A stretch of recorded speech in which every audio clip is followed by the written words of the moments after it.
Oke, teman-teman, bagaimana?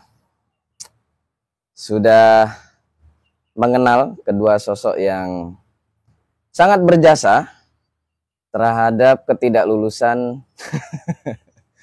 S3 saya, ya? Ya, dua orang itu tadi ya. Yaitu yang pertama promotor ketiga, yang kedua adalah kaprodi baru. Nah, itu teman-teman.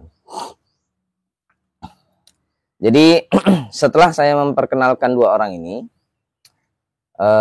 baru saya akan menjelaskan kronologi kejadian, teman-teman. Kenapa saya harus memperkenalkan dua orang ini terlebih dahulu ya? Ya biar Anda tahu latar belakangnya dulu ya, teman-teman ya. Kenapa kok kejadian ini terjadi gitu. Jadi sebelum saya menceritakan nanti orang ini bersikapnya seperti ini, orang ini bersikapnya seperti ini, itu biar tahu dulu gitu. Track record dia itu seperti apa. Nah, jadi jangan langsung oh enggak itu omongannya sudah benar gitu. Cuma kamu aja yang nggak nurut dan sebagainya. Nah, biar nggak itu yang Anda yang Anda sampaikan ke saya gitu ya, atau anggapan Anda tetap yang salah saya begitu ya.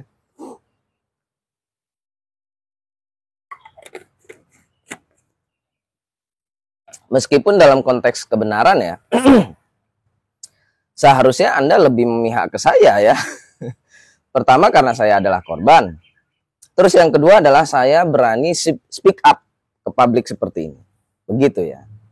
Cuma memang kenapa saya tidak menyebutkan nama-nama orang ini, karena itu tadi ya, mereka cukup powerful gitu loh. Mereka kuat. Mereka punya tim hukum sendiri. Uangnya pasti otomatis lebih banyak gitu kan.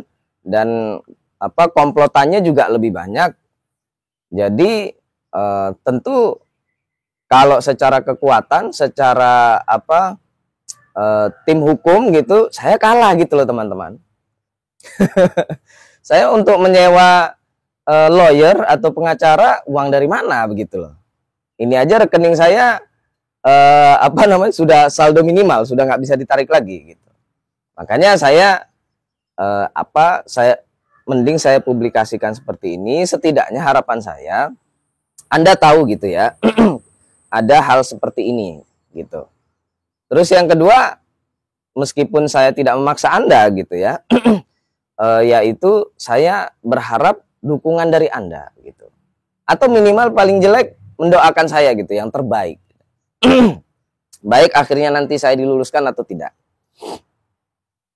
Nah, itu loh teman-teman ya yang saya harapkan. Karena saya tidak punya siapa-siapa teman-teman. Karena saya bukan siapa-siapa. Dan tentunya ya maksudnya apalagi yang bisa saya lakukan gitu ya. Sementara 5,5 tahun dan sekarang sudah 6 tahun gitu ya terbuang sia-sia begitu saja, yang akhirnya saya tetap tidak lulus gitu. Nah begitu teman-teman ya. Jadi kalau dari sisi kebenaran, lebih benar saya atau kampus saya atau orang-orang itu gitu ya. Kalau memang itu pertanyaannya, ya siapa yang berani tampil di publik saja gitu loh. Seandainya mereka nanti berani tampil di publik, baru saya akan sebutkan nama mereka gitu ya. Jadi sudah bukan lagi pencemaran nama baik gitu ya. Sudah ada konfrontasi di situ. Ya, gitu teman-teman ya. Jadi jangan Anda bertanya-tanya, sebutkan namanya, sebutkan nama kampusnya. Terus bukan gitu cara mainnya teman-teman ya. Jadi di media sosial seperti sekarang ini itu kita tetap harus hati-hati ya. Apalagi kalau kita bukan siapa-siapa, kita ini rakyat jelata ya, orang biasa gitu, jadi tetap harus hati-hati ya. Terutama karena ada kesenjangan kekuatan ya atau power di situ. Oke, jadi banyak sekali ya kejadian atau setelah video kemarin itu saya publikasikan, ya ada bukan klarifikasi gitu ya. Jadi si promotor ketiga ini apa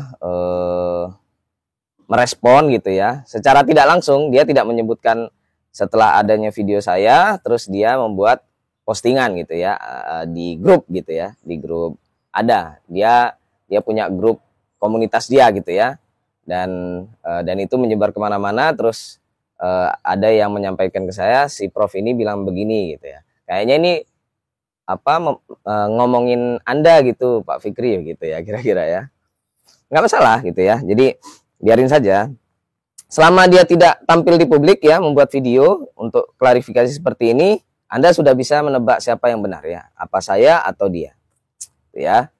Terus apa banyak juga komentar-komentar ya, ada yang bilang apa sebaiknya kalau Anda membuat konten jangan curhat gitu ya, buatlah tentang apa ilmu penelitian dan sebagainya gitu ya. Ini kan hak saya gitu ya, ini media sosial saya gitu ya, akun saya gitu ya. Itu pertama ya, tentu ya terserah saya. Anda setuju tidak setuju atau apa tidak mau melihat konten saya atau video saya, silahkan gitu teman-teman, kan bebas ya. Kalau Anda menonton silakan, kalau tidak ya saya juga nggak rugi apa-apa gitu loh. Tapi tetap saya terima kasih atas sarannya. Jadi kenapa saya menggunakan media sosial ini ya, karena itu tadi ya, saya mengharapkan dukungan yang saya kira saya tidak mendapatkan dari mana-mana. Gitu kira-kira ya. Dari teman-teman saya sendiri pun tidak banyak gitu yang mendukung saya. Ya ada juga yang menyalahkan gitu ya.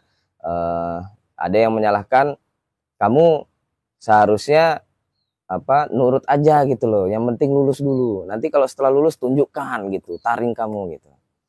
Ya gimana ya, udah terjadi juga, mau gimana lagi. Itu terus ada juga apa yang salah memang kamu gitu.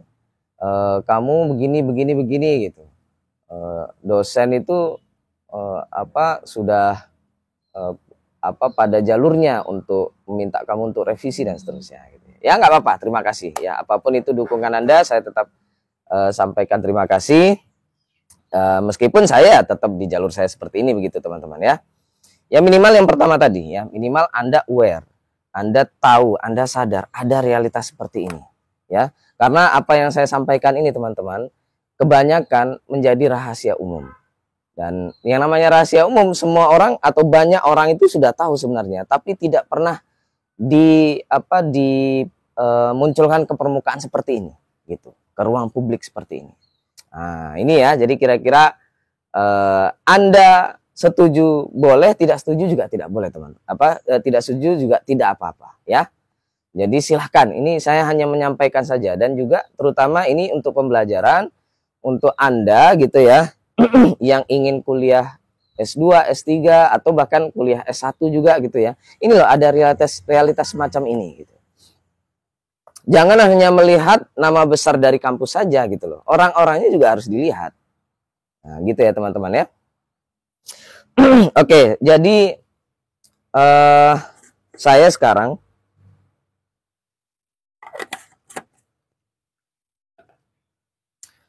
akan menyampaikan kronologinya sekarang. Ini cukup banyak ini ya kronologinya, karena panjang tadi ya kejadian ini, sehingga saya harus mempersiapkan juga ini berkasnya. Dan berkas ini sebenarnya sudah saya sampaikan juga ya ketika saya melapor kemana-mana.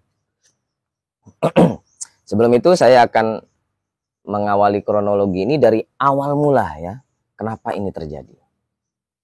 Nah, maksudnya awal mula kejadiannya gitu ya. Kalau kenapa ini terjadi sudah kemarin ya, yaitu semenjak promotor pertama dan juga yang merupakan juga kaprodi sebelumnya gitu ya, itu meninggal ya. Itu sudah ya menjadi awal musibah buat saya. Alhamdulillah. Jadi ceritanya teman-teman ya, ketika kaprodi ini menjabat, sudah resmi gitu ya, dia menjabat sebagai kaprodi. Dan meskipun pada periode sebelum-sebelumnya dia juga pernah menjabat menjadi kaprodi, ya istilahnya tidak baru-baru amat juga. Jadi dia kembali mengisi posisi ini. Jadi ketika dia sudah mendapatkan SK mungkin ya dari rektor ataupun dari dekan. Oh ya, satu hal ya, saya juga ingin menjelaskan ini teman-teman. Sebelum saya sebutkan jelaskan kronologi ini. Jadi di kampus saya itu teman-teman ya, kampus ini ya, saya tidak akan menyebutkan kampus saya lagi. Kampus ini semenjak mungkin tahun 2020 ya atau 2021, format ataupun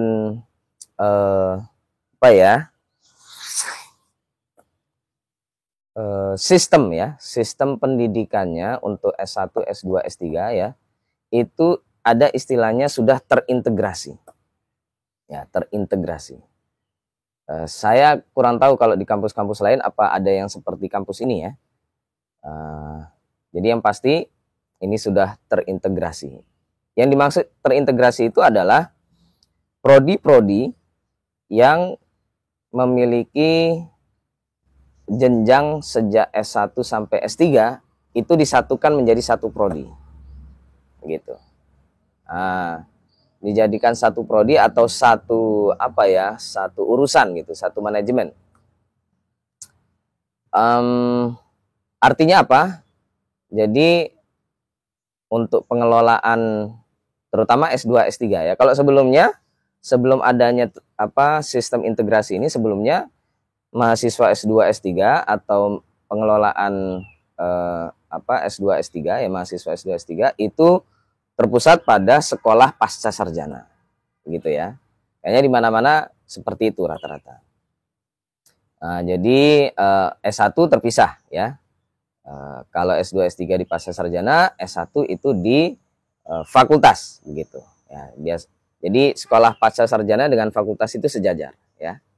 Jadi dia seakan-akan fakultas tersendiri, sekolah pasca sarjana itu. Nah, semenjak adanya kebijakan itu dan sudah diresmikan, sudah diterapkan mulai 2021 ya, kalau tidak salah semenjak COVID selesai ya. Jadi semua pengelolaan S2, S3 terutama yang memiliki ada di semua jenjang ya, S1, S2, S3-nya itu dikembalikan ke fakultas dengan satu kaprodi begitu. Nah, itu yang disebut dengan terintegrasi.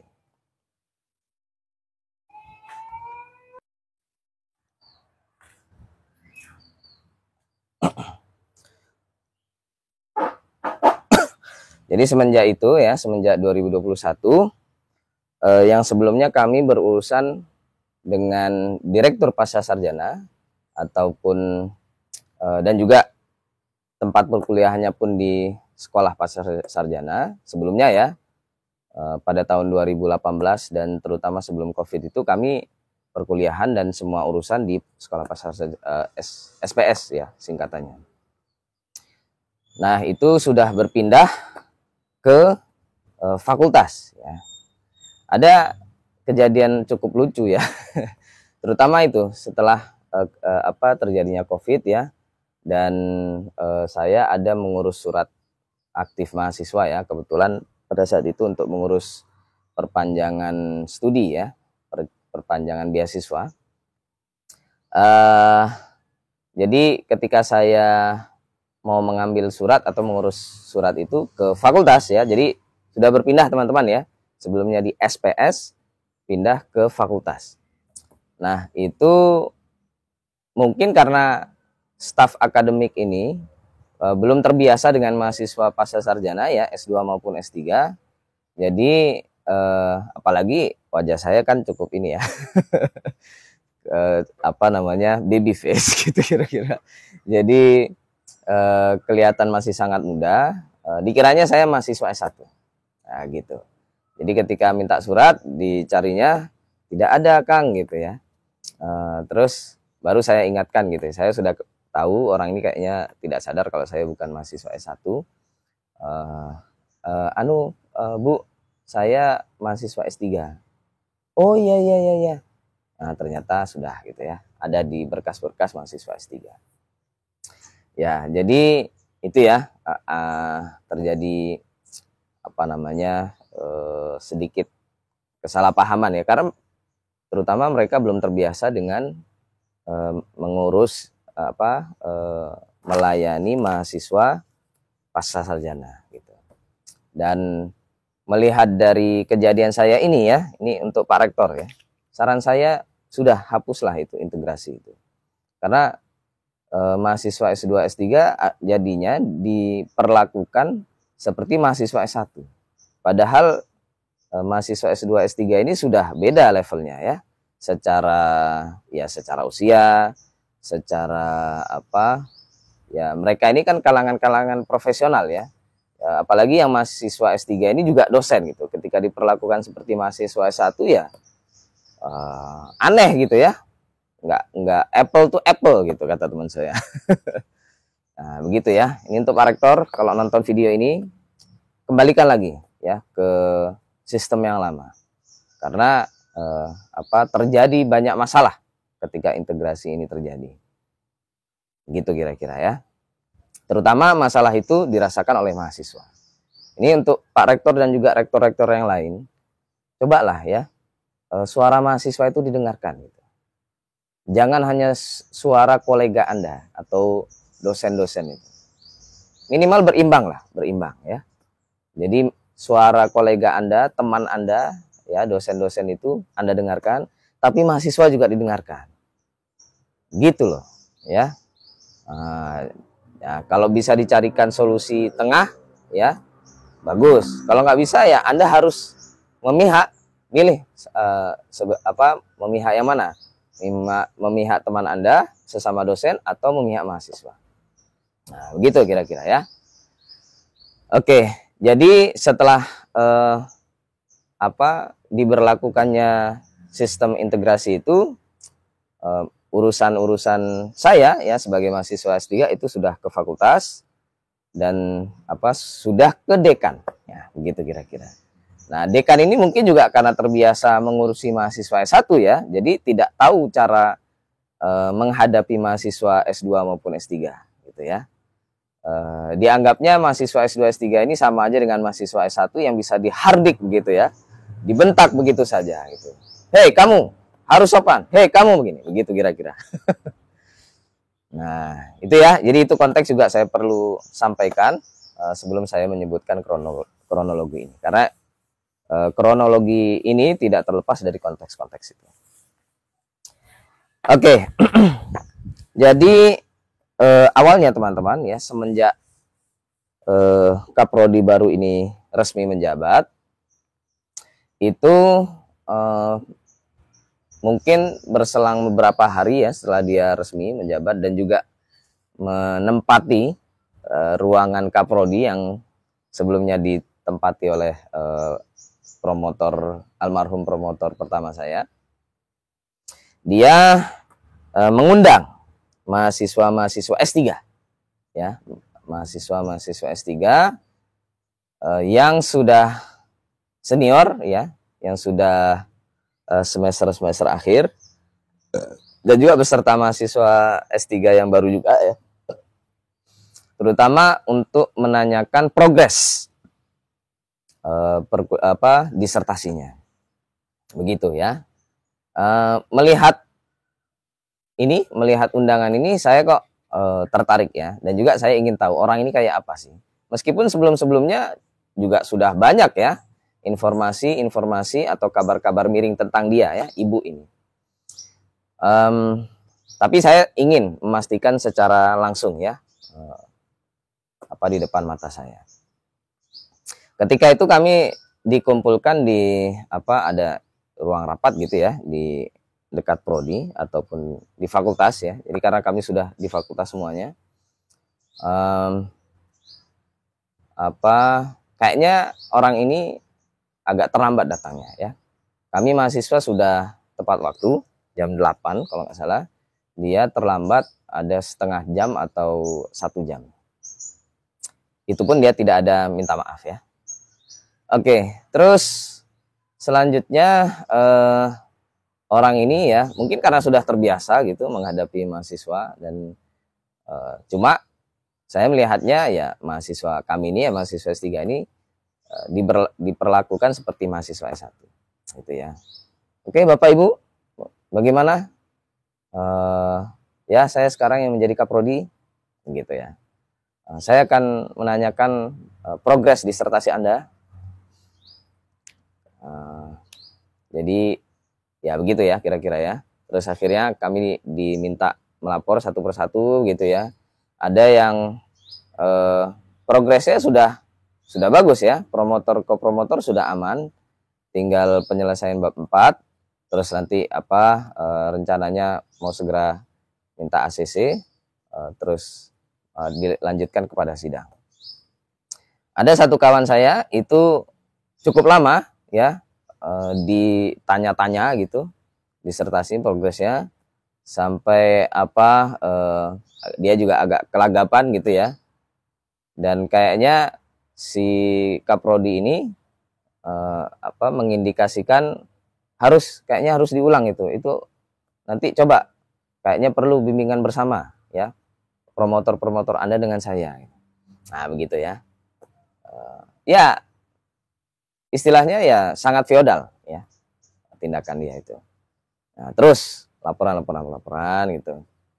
Tiba saya sudah bilang begini, terutama mereka ya ditanya tentang teori gitu ya. Teori-teori yang digunakan di disertasinya gitu. Dan ketika teori yang digunakan atau topik yang diteliti oleh mahasiswa ini tentang topik yang juga topik dia gitu ya. Ada topik dia itu ya. Dia pasti akan mempertanyakan sebanyak-banyaknya dan cukup lama gitu. Kalau yang bukan topik dia, nah, contoh saya disertasi saya topiknya bukan topik dia atau bidang dia, agak ini bahasanya ya. Saya bilang saya menggunakan teori ini Prof, dan sudah selesai, tinggal penyelesaian saja untuk bab 4 gitu. Nanti akan kalau sudah selesai saya akan segera tanda tangan minta promotor ke promotor saya untuk tanda tangan dan melapor kepada Ibu Prof untuk pengesahan untuk selanjutnya kepada sidang.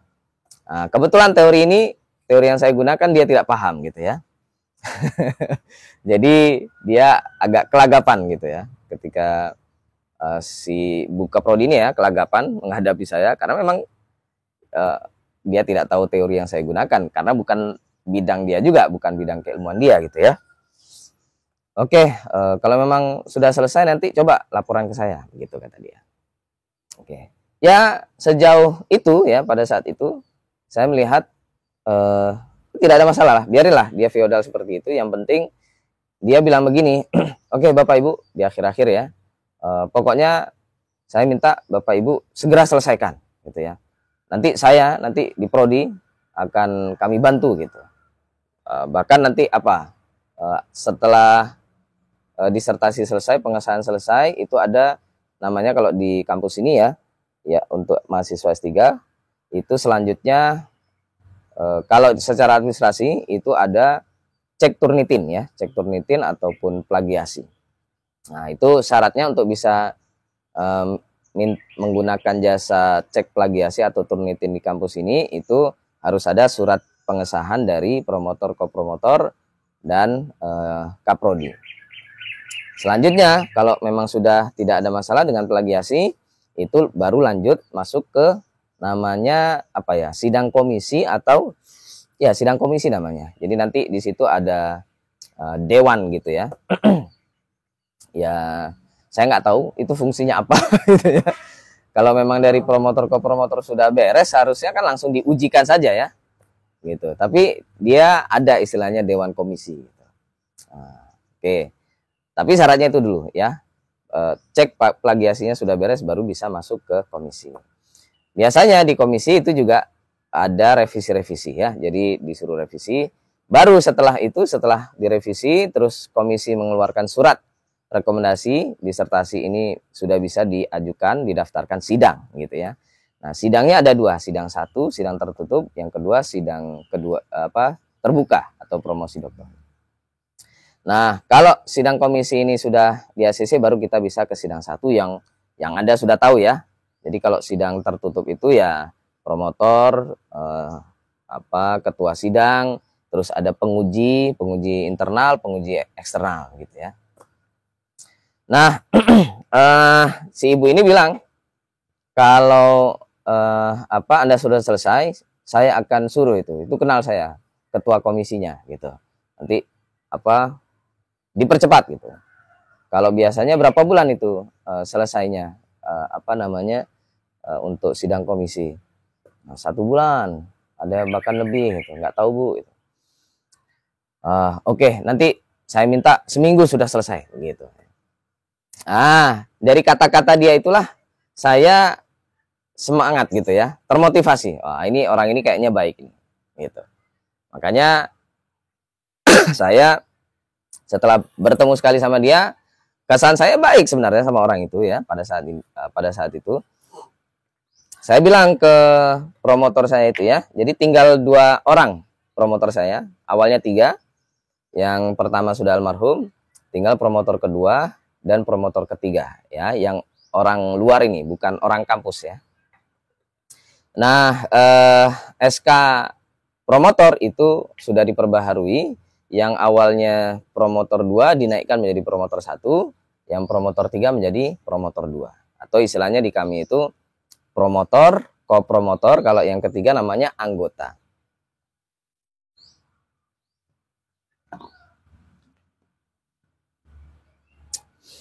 Jadi saya akhirnya oke, orang ini baik kayaknya. Saya bilang ke promotor saya, terutama promotor ke dua-duanya sih ya, yang pertama dan yang kedua, yang baru reposition gitu ya, posisinya sudah ditata lagi. Saya bilang, Pak, saya minta waktu mungkin sekitar 1 semester, 6 bulan, atau paling lama ya 1 tahun untuk menyelesaikan bab 4 saya. Jadi mohon maaf kalau saya tidak laporan dulu, karena kalau saya laporan nanti nggak selesai-selesai nanti disertasi saya. Dan kayaknya Buka Prodi ini sangat suportif. Ya, oke, nggak apa-apa Fikri. Oke, dua-duanya kayaknya ngomong seperti itu gitu ya. Cuma mungkin mereka tetap mengharapkan bimbingan atau bagaimana gitu ya. Cuma saya kalau bimbingannya cuma gitu-gitu aja gitu ya, cuma menyala-nyalakan, terus bahkan tidak membahas inti dari disertasi saya, buat apa gitu kan. Terutama yang promotor ketiga ini yang akhirnya sudah naik menjadi promotor kedua. Ya terutama yang promotor ketiga ini ya, biasanya kami rutin gitu secara online. Saya tidak ikut setiap diajak bimbingan. Dan karena saya sudah bilang, dia setuju atau tidak setuju, saya tetap tidak ikut bimbingan ya. Terakhir itu karena saya ingin fokus menyelesaikan bab 4. Karena bab 4 paling susah teman-teman ya.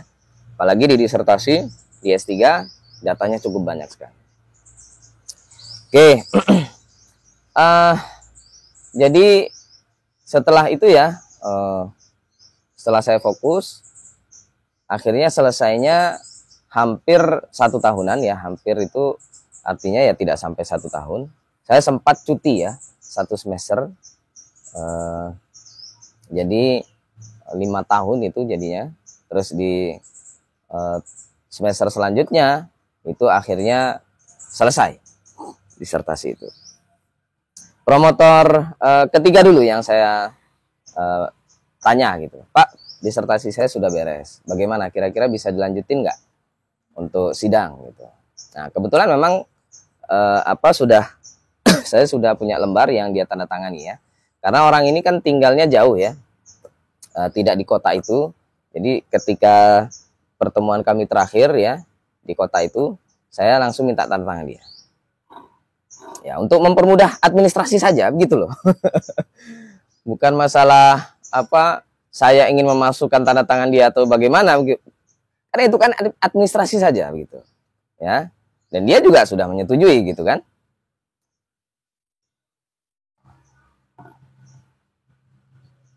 Nah selanjutnya dia sudah bilang, oke, lanjutkan Fikri, yang penting kamu selesai. Baru saya menemui promotor kedua ya, yang sudah menjadi promotor pertama saya.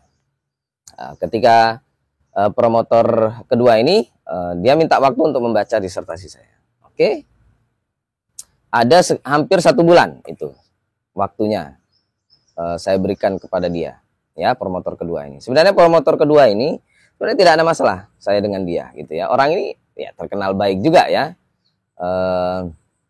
bahkan mirip-mirip dengan promotor saya yang pertama almarhum. Tapi ya gimana ya? Nanti saya ceritakan sosok yang promotor kedua ini ya.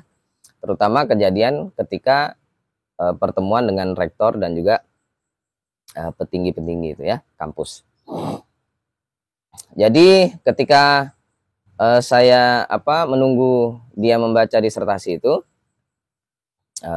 lama ya, tidak ada balasan lagi dari dia. Akhirnya saya temui langsung saja. Pak, saya ketemu dengan Bapak bagaimana gitu ya.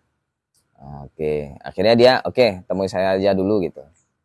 Nah, ketika ketemu dengan dia, baru mau ketemu saya, baru dibaca sama dia.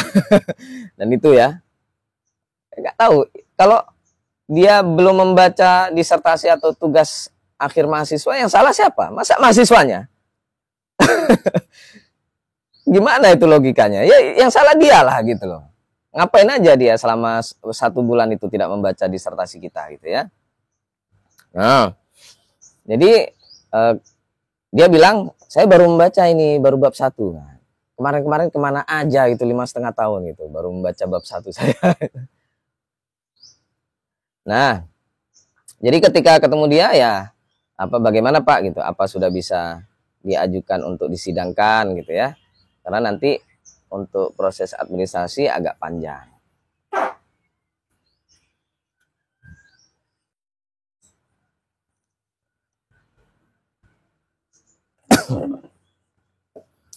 Oke, jadi setelah ketemu promotor kedua yang sudah menjadi promotor ke-1 ini, selanjutnya saya gimana ya? Atau saya lanjutin aja, saya sebut sebagai promotor kedua saja teman-teman ya, biar nggak bingung nanti Anda. Oke, karena saya bilang ke dia ya, bahwasanya promotor ketiga sudah tanda tangan, tinggal Prof saja gitu. Bagaimana? Saya terserah Prof saja. Kalau Prof memang sudah meng-ACC dan menurut Prof bisa lanjut ke sidang ya, karena bukan sidang, masih panjang ya alurnya, yaitu plagiasi, terus nanti plagiasi sidang komisi, baru nanti sidang ya, karena cukup panjang. Jadi terserah Prof ya. Saya mengejar untuk bisa lulus semester ini ya. Pada saat itu bulan apa ya? September kalau nggak salah gitu. Oh ya sudah Fikri, yang penting sudah di ACC ya sama promotor 3. Ya Prof sudah. Oke, dia tanda tangan. Dan selanjutnya saya minta izin kepada Kaprodi ya untuk minta tanda tangan, karena saya sebelumnya saya WA ya. Jadi saya WA, Assalamualaikum Prof, apa Prof ada waktu luang hari ini ya? Saya mau minta tanda tangan lembar pengesahan disertasi untuk syarat sidang gitu. Itu di WA saya. Dan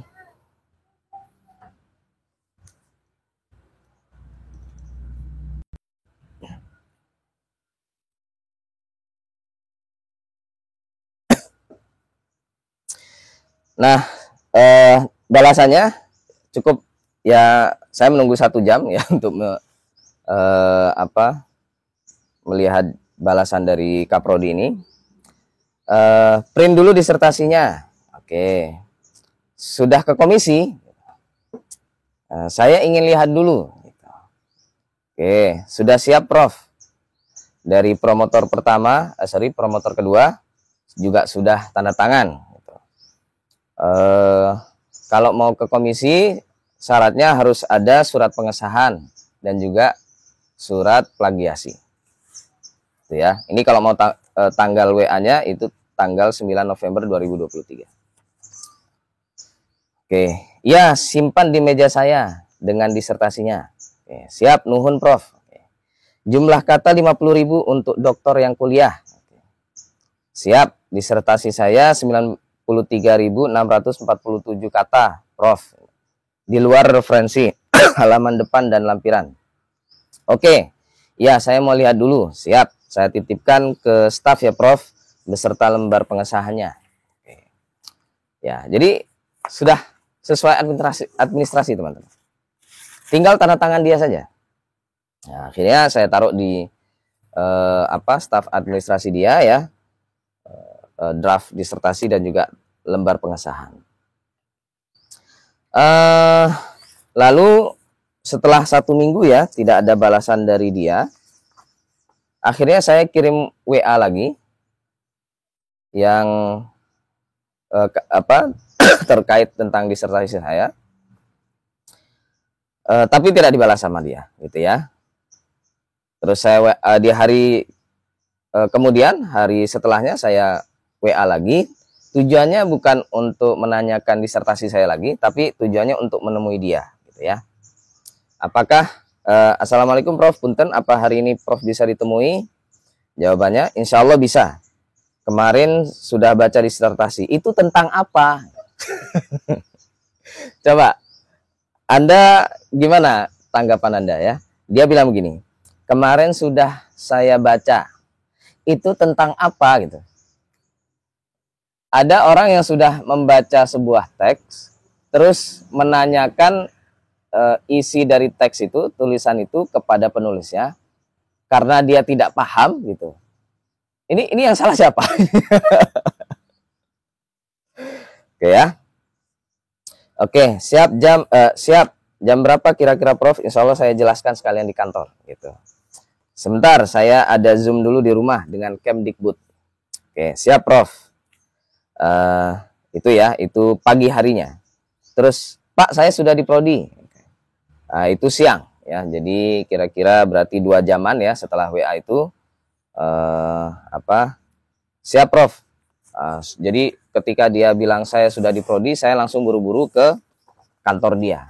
Jadi dari kosan saya ke kantor dia itu lumayan sih.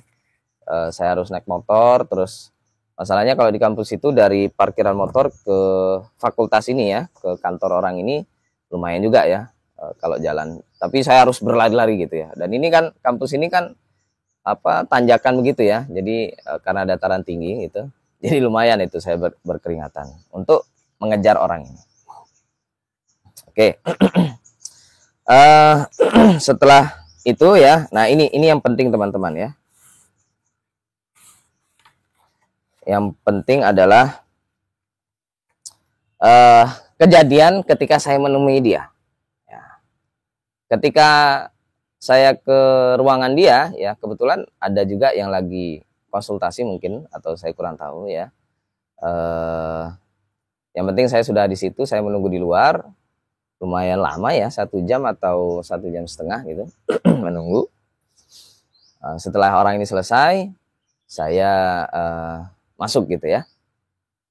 Punten Prof, saya Fikri yang kemarin yang tadi WA gitu. Ayo masuk ya, sambil dia main HP ya. HP dulu. Saya tunggu dengan sabar gitu. Oke. Ya gimana Fikri?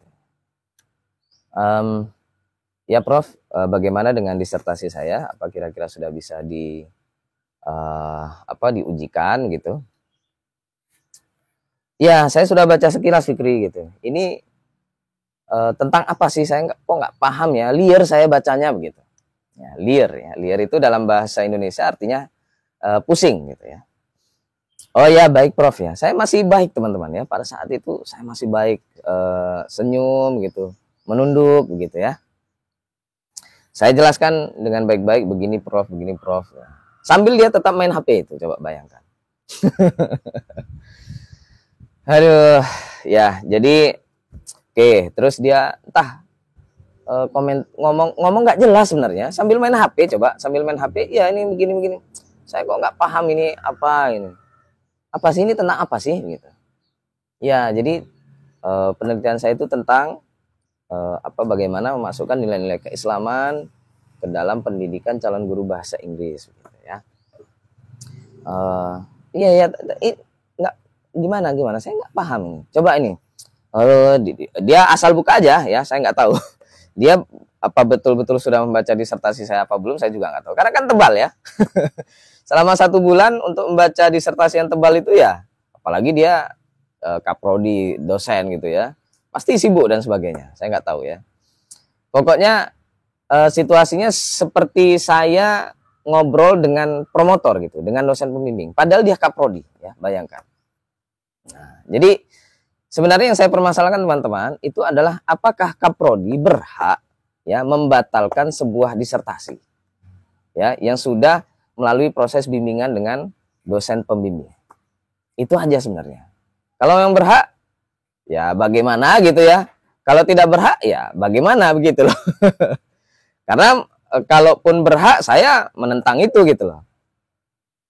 Kalau kaprodi juga berhak mengobrak-abrik isi disertasi, terus apa fungsinya dosen pembimbing? Ya enggak?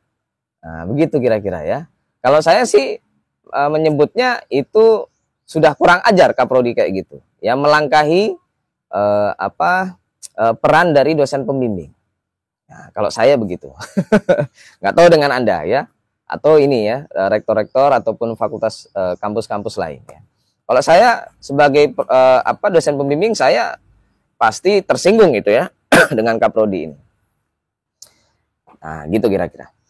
Oke, jadi dia ngomong tidak jelas ya, saya liar berkali-kali bilangnya gitu, saya nggak paham ini. Ini coba sambil dia tunjukin. Ini apa maksudnya gitu. Setelah kamu menuliskan keterangan baru data gitu. Seharusnya kan data dulu baru keterangannya gitu. Itu hal-hal teknis teman-teman ya, masalah penataan tulisan gitu. Tapi yang tentang intinya saya yakin dia nggak paham itu, inti dari penelitian saya. Oke ya. Terus setelah ngomong nggak jelas, ngalor ngidul gitu ya, terus bilang begini. Itulah Fikri, kamu ngapain nyari dosen pembimbing jauh-jauh gitu? Emang nggak ada dosen di kampus ini yang bisa membimbing kamu gitu ya? Nah, ini teman-teman ya, ini yang perlu digarisbawahi. Dia ngomong seperti itu ya. Dia mengacu kepada promotor ketiga saya, yang merupakan promotor eksternal. Itu saya ingat itu sampai kapanpun. Jadi teman-teman ya, ini sayangnya pertemuan itu tidak ada rekamannya ya, tidak ada rekamannya, dan itu berlangsung selama 1 jam. Ya, yang bahkan dia bilang ini ini disertasi apa ini? Masa mahasiswa S3 kualitas disertasinya seperti ini? Begitu ngomongnya. Ya. Itu masih saya tahan teman-teman, masih sabar saya. Nanti saya kembali lagi ke kalimat dia ya, yang mempermasalahkan promotor ketiga ini. Dan ini berdasarkan ingatan saya teman-teman ya, meskipun tidak ada rekaman. Anda percaya tidak percaya silahkan ya. Kaprodi, kalau kamu menonton video ini dan kamu tidak setuju dengan informasi yang saya sampaikan ya tentang pertemuan kita waktu itu, silakan muncul di publik, buat video ini ya, klarifikasi. Nanti tinggal publik lebih percaya saya atau lebih percaya Anda. Itu kalau Anda ceritanya tidak sesuai dengan saya ya. Jadi pada pertemuan itu dia mempermasalahkan promotor ketiga yang eksternal. Nah, sebelum saya nanti balik ke sini lagi.